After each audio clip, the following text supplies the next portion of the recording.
Américo, vamos falar mais sobre esse assunto aqui no Novo Dia. Recebemos o Roberto Webel, ele é professor de Relações Internacionais da ESPM. Professor, seja muito bem-vindo, bom dia. Bom dia, Carol, bom dia, Américo, bom dia a todos que estão acompanhando aqui a CNN no Brasil. Escalada de conflito, professor, nova fase da guerra, tem saída diplomática?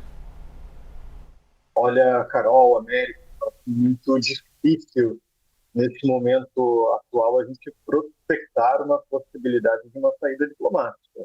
Como o Américo vinha comentando até agora, nós estamos vendo uma série de episódios de ações que já eram imaginadas que fossem acontecer, que iniciaram um ano atrás, né? As agressões do Hamas contra Israel, as respostas de Israel, a participação do Hezbollah, do Irã, mais recentemente os ataques, né, ali controlados por Israel contra as forças do Hezbollah no Líbano, e agora a participação do Irã, como destaque nas imagens, e a promessa de retaliação de Netanyahu contra os ataques de ontem, as tentativas, né, de ataque por mísseis do Irã. Então, essa saída diplomática me parece cada vez mais distante aí no horizonte do Oriente Médio. Américo. Professor, muito obrigado pela oportunidade. Muito importante a gente esclarecer vários pontos aí desse conflito que está ficando cada vez maior no Oriente Médio. A minha pergunta seria relacionada às eleições nos Estados Unidos. Em que medida as eleições ajudam ou atrapalham tanto uma saída diplomática como uma ampliação da guerra? Olha, Américo, eu diria que as eleições hoje são a prioridade número 1 do Estado, principalmente o governo Biden, mais específico, saber se ele conseguirá eleger ou não a sua candidata vice-presidente, Kamala Harris. Então, o foco hoje, tanto dos democratas como dos republicanos, é a eleição daqui a um mês, né, no dia 5 de novembro. Isso ficou até muito claro ontem no debate dos candidatos a vice-presidente, né, que foi inclusive na CNN, na qual, quando foram perguntados sobre as questões do Irã e de Israel, ambos os dois candidatos a vice-presidente se diversaram, saíram, né, da resposta e voltaram a debater sobre questões da política externa norte-americana, evidentemente, mas principalmente questões dos Estados Unidos. Então, me parece que o papel dos Estados Unidos nesse momento é olhar claro com atenção, dar o apoio a Israel, que é o principal aliado da região. Ontem a fala do presidente Biden e do secretário de Estado, né,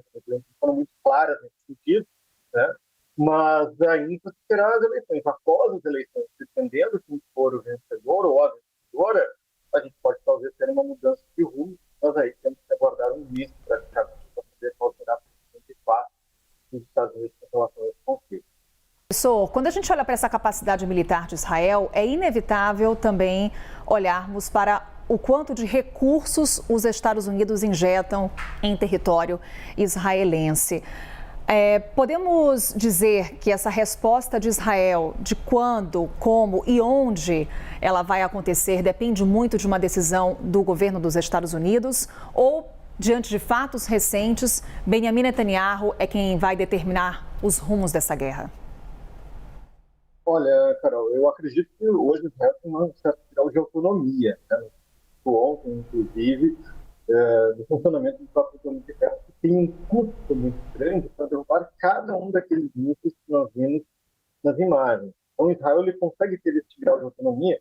Evidentemente, seu sistema de defesa é financiado em grande parte pelos Estados Unidos.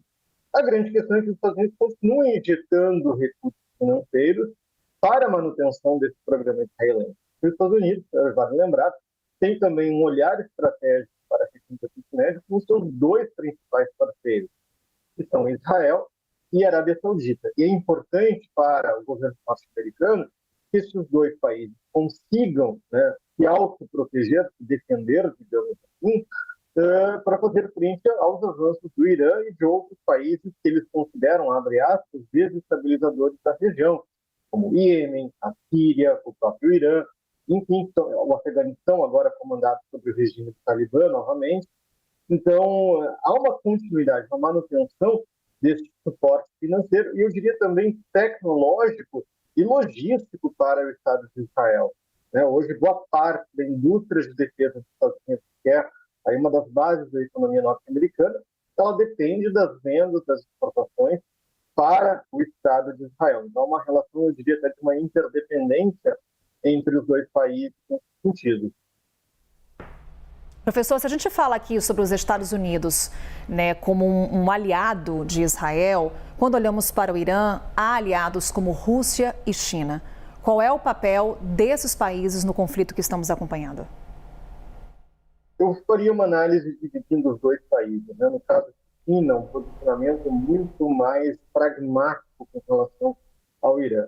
Se a gente for olhar as votações, por exemplo, da China no Conselho de Segurança, lá na Guerra da Síria, que aconteceu praticamente uma década atrás, a China sempre adotava posições muito pragmáticas, muito bem calculadas no tocante, né, às questões de Síria, de Irã. Então, eu não veria, numa eventualidade de um conflito numa escala maior, embora eu já possa pensar que existe uma guerra total ali no Oriente Médio nesse momento, a China seria muito mais comedida nas suas ações.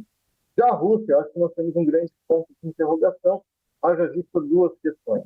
As relações da Rússia, ou melhor dizendo, Vladimir Putin com Benjamin Netanyahu, governante de Israel, e o presidente da Rússia, mas também as relações do Irã com a própria Rússia, que são relações muito estratégicas. Boa parte do armamento do Irã vem da Rússia, boa parte da tecnologia utilizada pelo Irã, embora seja uma tecnologia um pouco mais ultrapassada, ela tem uma base russo-soviética. Então, a Rússia teria essa incógnita por uma terceira razão ainda que vem agora, a própria questão da guerra na Ucrânia. Quanto custaria para Vladimir Putin ingressar em um eventual conflito ao lado do Irã, considerando já os seus próprios desafios que hoje ele enfrenta na Ucrânia. Professor Roberto Weber, professor de Relações Internacionais da ESPM, nessa conversa aqui conosco sobre o conflito no Oriente Médio. Obrigada, professor.